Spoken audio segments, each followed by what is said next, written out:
મિત્રો, આજે આપણે ધોરણ 9ના છેલ્લો લેક્ચર નંબર 4 એટલે કે આપણા દ્વિચલ સુરેખ સમીકરણનો છેલ્લો લેક્ચર છે.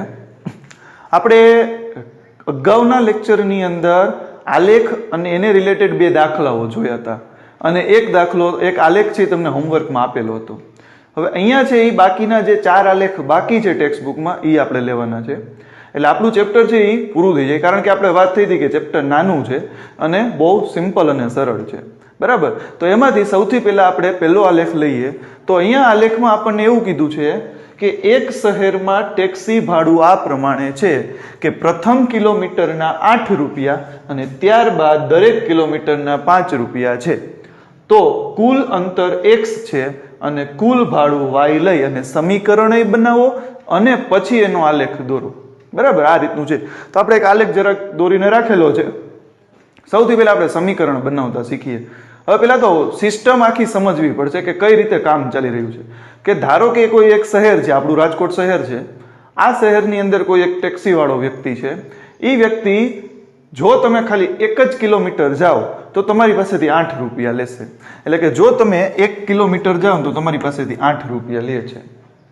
જો તમે 2 કિલોમીટર જાઓ તો પેલા એ 8 રૂપિયા લેશે, જે પેલું કિલોમીટર છે એના 8 રૂપિયા લેશે, અને પછી જે બીજું કિલોમીટર તમે ચાલ્યા છો, બીજા કિલોમીટર એના એ 5 રૂપિયા લેશે.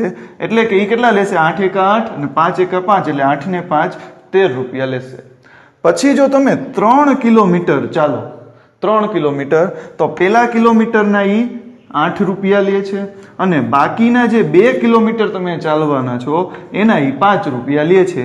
એટલે કે 5 દુ 10, 10 ને 8 એક 8 એટલે કે 18 રૂપિયા લેશે. પણ અહીંયા તમારે કુલ કેટલા કિલોમીટર ચાલવાનું છે? તો કે કુલ અંતર તમારે જવાનું છે x કિલોમીટર, બરાબર. તો તમે જો આ જ ફોર્મમાં સમીકરણ એમને બનાવી શકો છો.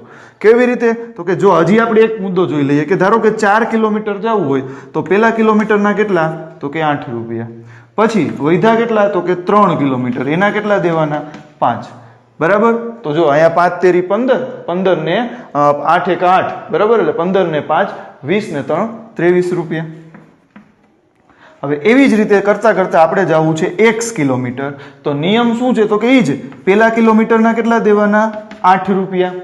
હવે જો અહીંયા તો ખબર પડી જતી હતી, 4 હતા ને તો 3 કિલોમીટર થયા, 3 કિલોમીટર હતા ને તો અહીંયા 2 કિલોમીટર થયા, 2 કિલોમીટર હતા ને અહીંયા 1 કિલોમીટર થયા. એટલે કે અહીંયા જેટલા કિલોમીટર જવું એમાંથી એક ઓછો કિલોમીટર અહીંયા તમે લખેલો છે. જો આ 5 ની સાથે તમે શું લખ્યું છે? 4 તો 3, 3 તો 2, 2 તો 1. એવી રીતે x તો અહીંયા શું લખવું પડે આપણે? સિમ્પલ x માઇનસ 1, બરાબર. કારણ કે એક આપણે ઘટાડીને લખ્યા છે. તો જો કુલ અંતર કેટલું થઈ ગયું? x અંતર માટે ભાડું કેટલું? તો કે પેલા કિલોમીટરના 8 વત્તા બાકીના જેટલા કિલોમીટર છે એના x માઇનસ 1, બાકીના કિલોમીટર કેટલા વધ્યા? x માઇનસ 1, એના 5 રૂપિયા આપી. તો જેમ આમાં ટોટલ થતો તો 13, 18, 23, એમ આ ટોટલ એ પાછો આપી દીધો કે કુલ ભાડું કેટલું થઈ જાય છે?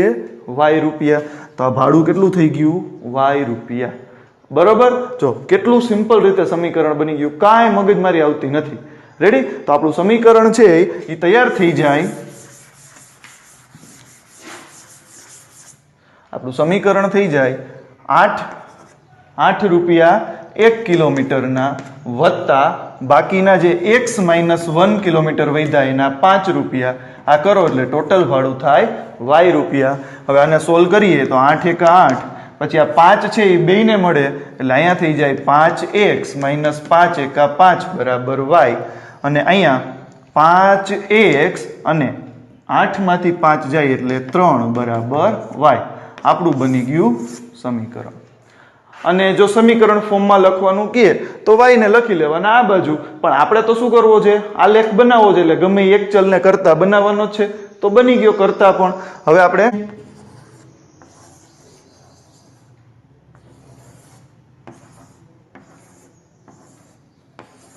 આ આપણા x, આ આપણા y. તો જો x બરાબર સૌથી પહેલા આપણે મૂકી દઈએ 0, બરાબર. એટલે કે y બરાબર અહીંયા 0 મૂકીએ એટલે 5 0 0 વત્તા 3 બરાબર 3, એટલે y ની કિંમત મળશે 3. પછી આપણે મૂકી દઈએ x બરાબર 1, તો y બરાબર અહીંયા 1 મૂકીએ એટલે 5 એકા 5 વત્તા 3 બરાબર 8. એકાદી આપણે માઇનસ કિંમત મૂકી દઈએ -1, તો y બરાબર x ની જગ્યાએ આપણે મૂક્યા -1 વત્તા 3 એટલે -5 વત્તા 3 એટલે કે -2. બરાબર. તો ચલો ત્રણે બિંદુ મળી ગયા છે. હવે આલેખ ઉપર આપણે સેટ કરી દઈએ. સૌથી પહેલું બિંદુ છે 0, 3. હવે યાદ કરો આપણે વાત થઈ હતી કે કોઈ પણ એક બિંદુ 0 આવતું હોય, કોઈ પણ એક યામ 0 આવતો હોય મતલબ એ બિંદુ અક્ષ ઉપર ક્યાંક હોય. તો ચલો જોઈ લઈએ. x બિંદુ 0 છે, x યામ 0 મતલબ y અક્ષ ઉપર ક્યાંક હોય, અને ક્યાં હોય તો કે જે y અક્ષ આપેલો હોય, y યામ આપેલો એ જગ્યાએ હોય, એટલે કે 3, y ના 3. આ આપણું પેલું બિંદુ 0, 3. રેડી. 1 અને 8, x ના 1 અને y ના 8 એટલે કે અહીંયા ક્યાંક આ બિંદુ આપણને મળશે 1, 8. પછી x ના -1, x ના -1 ત્યારે y ના શું મળે છે -2. તો અહીંયા આપણે -2 એક દર્શાવી દઈએ. આ x ના 1 ને y ના -2 એટલે કે આ જગ્યાએ -1, -2 બિંદુ મળે છે. રેડી. તો બસ આ લેખ પૂરો થઈ ગયો છે. હવે આપણે ત્રણેય બિંદુને જોડી દઈએ.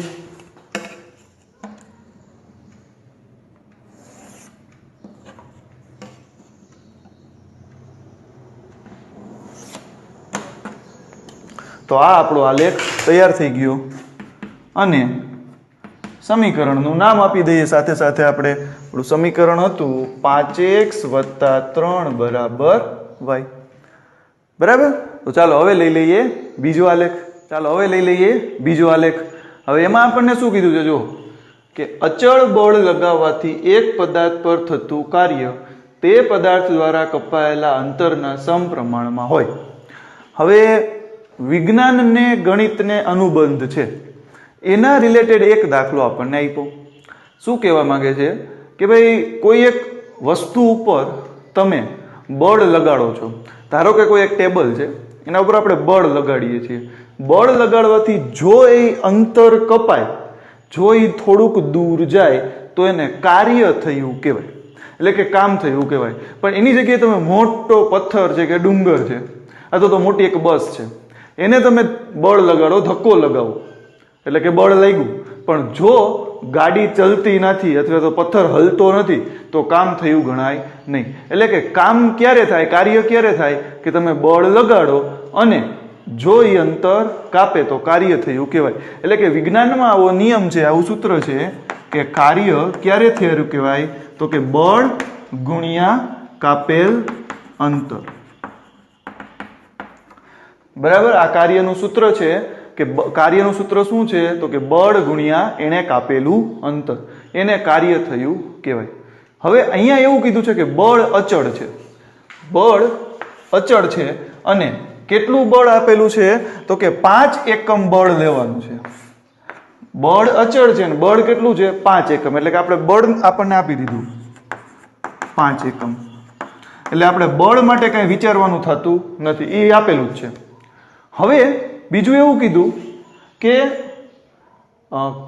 કાર્ય અને અંતર સમપ્રમાણમાં છે.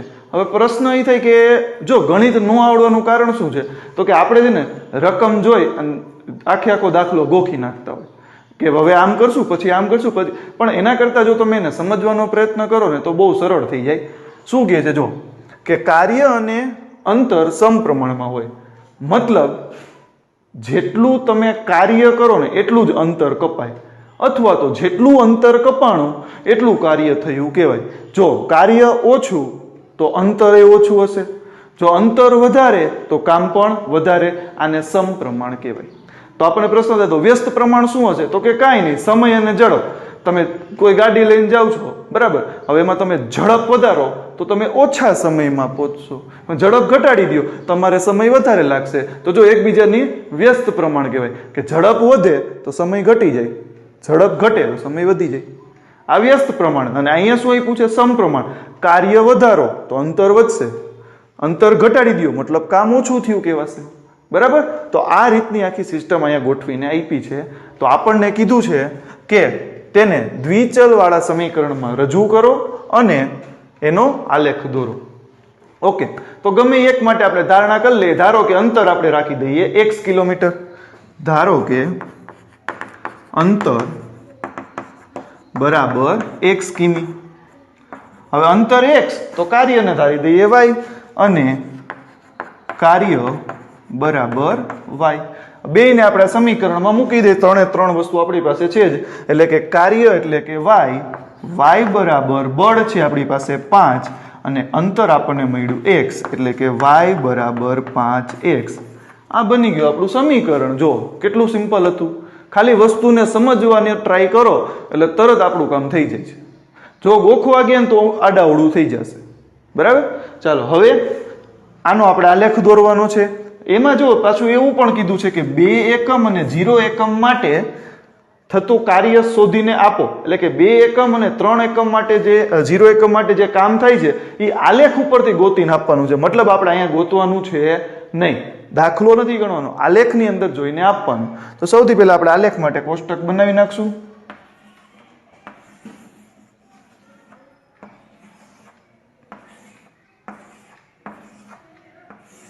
અહીંયા x, અહીંયા y. ચાલો, તો સૌથી પહેલા આપણે x બરાબર 1 કિલોમીટર લઈ લે. જો 0 નથી લેવાનું, 0 આપણે એમને એમ ગોતીને આપવાનું કીધું છે. બરાબર. અંતર 0 હોય ત્યારે આપણે કામ છે એ ગોતીને આપવાનું છે, એટલે એ આપણે 0 લઈ શકતા નથી. તો આપણે 1 લેશું. તો y બરાબર 5 એકા 5, 5 ગુણ્યા 1 બરાબર 5, એટલે y આપણને મળી ગયા 5. હવે આપણે x બરાબર 2 લઈ લઈએ. 2 નથી લેવાના, 2 એકમે આપણે ડાયરેક્ટ ગોતીને આપવાના છે. તો કાંઈ વાંધો નહીં, આપણે લઈ લેશું 3, એટલે કે y બરાબર 5, x ની જગ્યાએ મૂકી દઈ 3, એટલે 5 3 15 ને હવે લઈ લઈએ 4. તો y બરાબર 5, 5 એમને x ની જગ્યાએ મૂકીએ 4, એટલે 4 5 ને 20. આ 15 અને અહીંયા 20.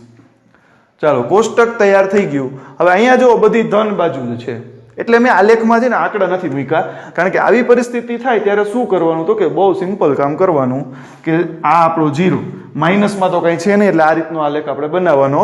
પ્રથમ ચરણ વાળો આલેખ કહેવાય. આ આલેખનું નામ કદાચ પૂછે ને તો આ પ્રથમ ચરણનું કહેવાય, જો બધું ધન જ છે. રેડી.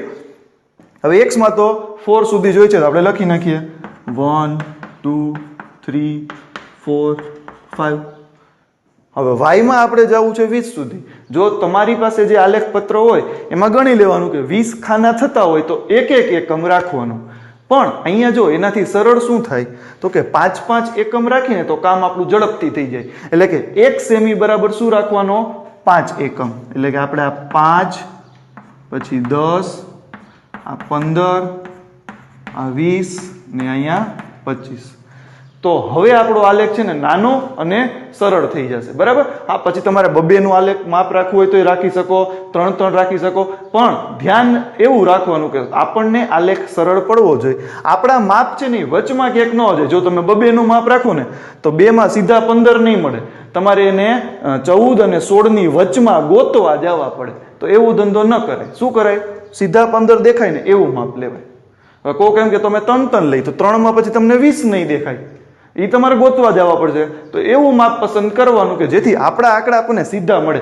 વચમાં ક્યાંય ગોતવા, આ બેની વચમાં કંઈ ગોતવા ન જવું પડે ને એવી ટ્રાય કરવાની. બરાબર. પણ જો ફરજિયાત એવું થતું હોય ત્યારે કોઈ સ્કોપ નથી, અત્યારે આપણે કરી શકીએ છીએ તો ટ્રાય કરવાની. બરાબર. ચાલો, હવે 1 અને 5, x ના 1 y ના 5 આર્યા.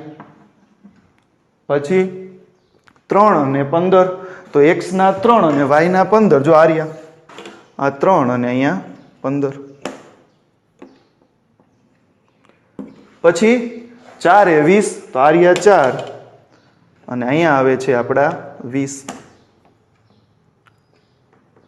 બરાબર. આને આપણે જોડી દઈએ.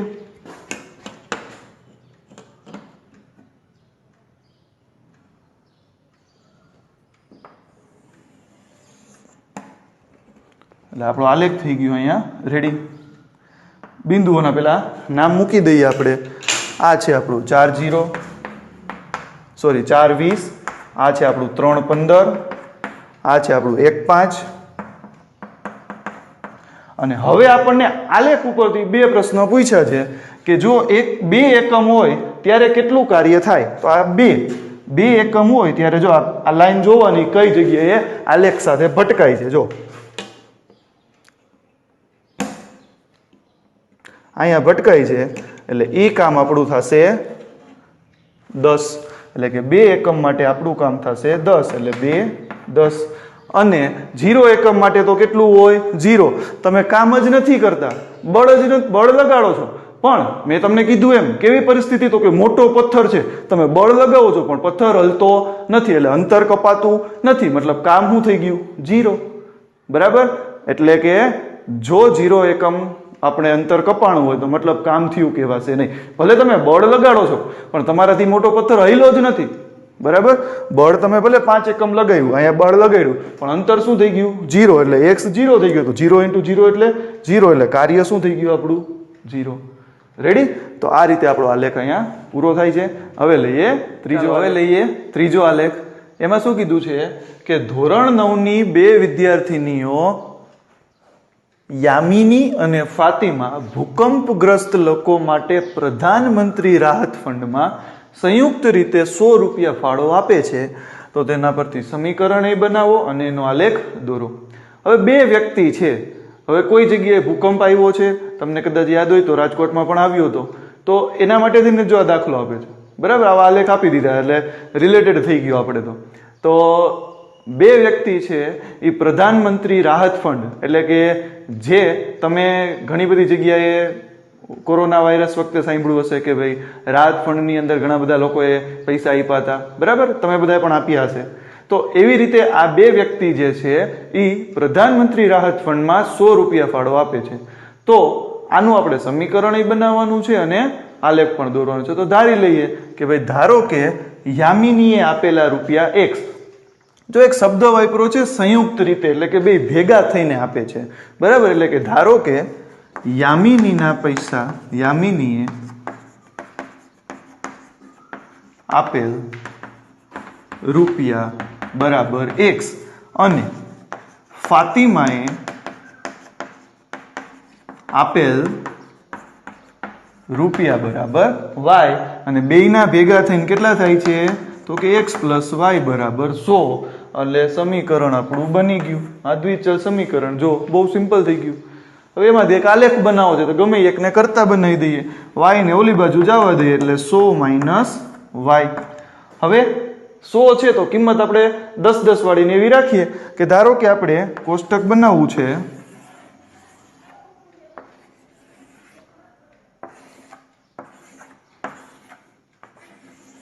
આ x અને અહીંયા y, તો y બરાબર આપણે 20 લઈએ, y બરાબર આપણે 20 લઈએ તો 100 માંથી 20 જાય એટલે 80 થઈ જાય. y બરાબર આપણે 30 લઈએ તો અહીંયા 70 થઈ જાય. y બરાબર આપણે 40 લઈ તો અહીંયા થઈ જશે આપણા 60. બરાબર, તો જો સરસ મજાનો આલેખ આપણો તૈયાર કરી શકશું. હવે જો માપ લેવામાં ખાસ ધ્યાન રાખવું, કેટલાનું માપ લેવાય તો કે બે બાજુ 10 નું માપ લેવાય, જેથી કરીને આપણો આલેખ સમાઈ જાય. કારણ કે 60 અને 70 ને 80 સુધીના તો આપણી પાસે પોઈન્ટ હશે નહીં, એટલે આપણે પ્રમાણ માપ કેટલું લખશું, સ્કેલ માપ 1 સેમી બરાબર 10 એકમ. એટલે કે x માં આપણે જો 80 સુધી જવું છે તો આપણે 80 સુધી બનાવી નાખીએ. આ 10 20 30 40 50 60 70 80 અને અહીંયા 90 સુધી સમાઈ જાય છે. અને y માં આપણે જોઈ છે 40 સુધી, એટલે કે અહીંયા 10, આ 20, આ 30, આ 40 અને અહીંયા આપણે 50 સુધી રાખી દઈએ. બરાબર, આ આપણો y અક્ષ ને અહીંયા આપણો x અક્ષ. બસ હવે આલેખના ટપકા બતાવીને x ના 80 ત્યારે y ના 20, x ના 80 આર્યા x ના 80 ત્યારે y ના આપણે લેવાના છે 20, એટલે કે અહીંયા ક્યાંક અંદર અંદાજિત આવશે. જો મારી પાસે આલેખ નથી એટલે હું અંદાજિત બિંદુ મૂકું છું, તમને પરફેક્ટ માપ મળવાનું છે. બરાબર, પછી x ના 70 એટલે y ના 30, આ 70 x ના અને y માં 30 લેવાના છે, એટલે આપણે અંદાજિત અહીંયા ક્યાંક બિંદુ મૂકી શકીએ. પછી x ના 60 અને y ના 40, આ x ના 60 વાળું બિંદુ અને y માં આવશે 40 એટલે આટલામાં અંદાજિત ક્યાંક માપ આવે છે, આપણે અહીંયા લખી નાખીએ. પછી આ ત્રણેયને આપણે જોડી દઈએ.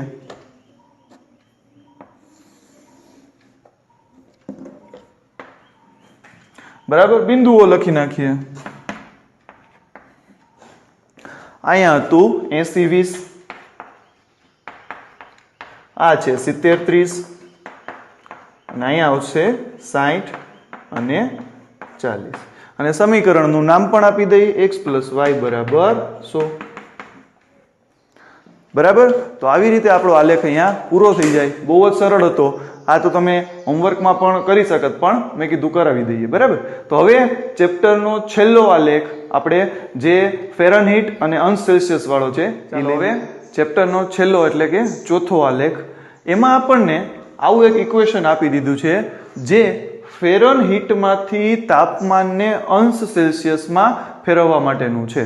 બરાબર, આપણે બે પ્રકારના તાપમાન માપવામાં આવતા હોય. એક તાપમાન ફેરનહીટમાં માપવામાં આવતું હોય, એક તાપમાન અંશ સેલ્સિયસમાં માપવામાં આવતું હોય. તો એ અંશ સેલ્સિયસને ફેરનહીટમાં ફેરવવું અથવા તો ફેરનહીટમાંથી તમારે અંશ સેલ્સિયસમાં જવું હોય તો તમને એક ઇક્વેશન આપેલું છે કે ફેરનહીટ બરાબર F બરાબર 9/5 × C વત્તા 32. તો આ સૂત્રની મદદથી તમારે સૌથી પહેલા એનો આલેખ દોરવાનો છે. બરાબર, તો આપણે પહેલા આલેખના પોઈન્ટ ગોતી લઈએ. તો સૌથી પહેલા આપણે કોષ્ટક બનાવી નાખીએ.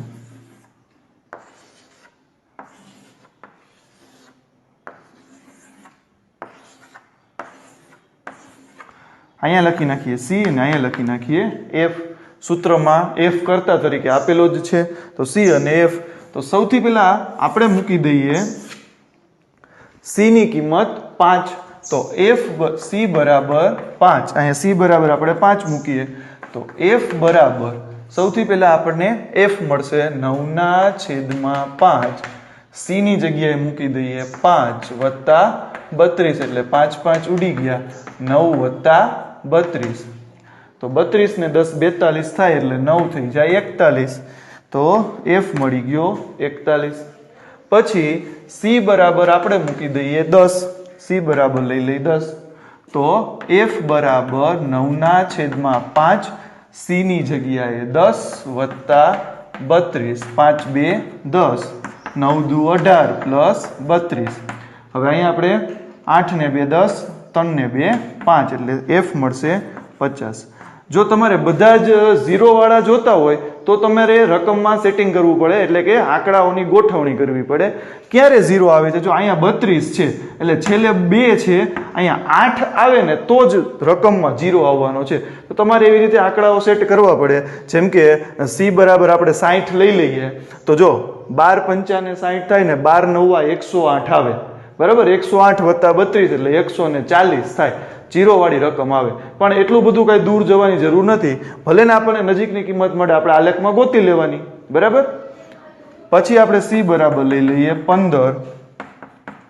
તો F બરાબર 9/5. C ની જગ્યાએ 15 વત્તા 32. અહીંયા થઈ જાય 5 3 15 એટલે 9 3 27 વત્તા 32. 7 ને 2 9 ને 3 ને 2 5 એટલે 59. રેડી? તો હવે આપણે આનો આલેખ દોરી નાખીએ.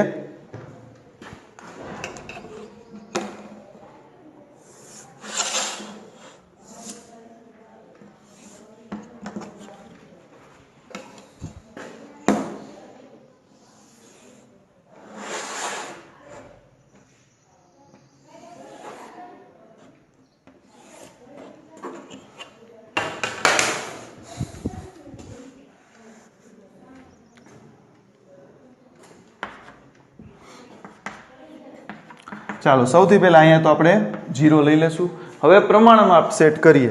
અહીંયા આપણે નીચે લેવો છે C. તો C માં 5 10 15 છે, તો આપણે એ જ પ્રમાણમાં રાખી દઈએ કે 5 10 અને 15 20.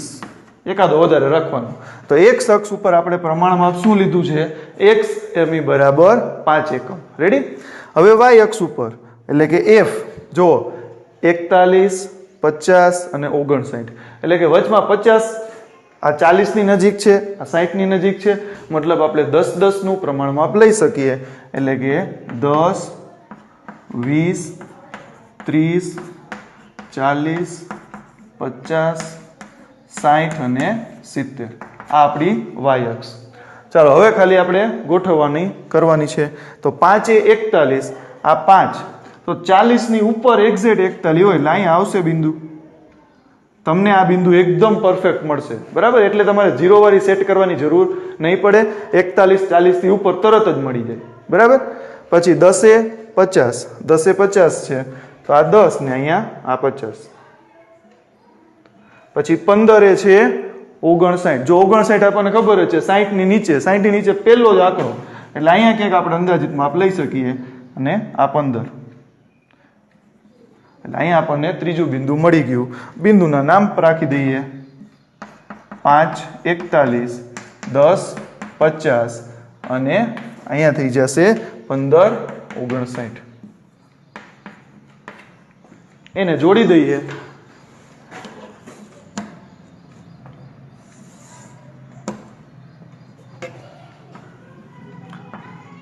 તમારે પરફેક્ટ આલેખ આવી રીતે આવી જશે, બરાબર. તો સૌથી પહેલું કામ હતું આપણને આલેખ દોરવાના કીધા હતા, આપણે દોરી દીધા. હવે એમાં ને એમાં જો બીજા પ્રશ્ન આપ્યા છે, બીજા 5 ક્વેશ્ચન આપ્યા છે, એ પણ આપણે આમાં આમાં સોલ્વ કરી લઈએ. એટલે હવે હું અહીંયા આલેખને ભૂસી નાખું છું અને એમાં ને એમાં આપણે પ્રશ્ન પૂરા કરી નાખીએ, જેથી કરીને આપણે સ્પીડમાં કામ થઈ શકે થોડુંક.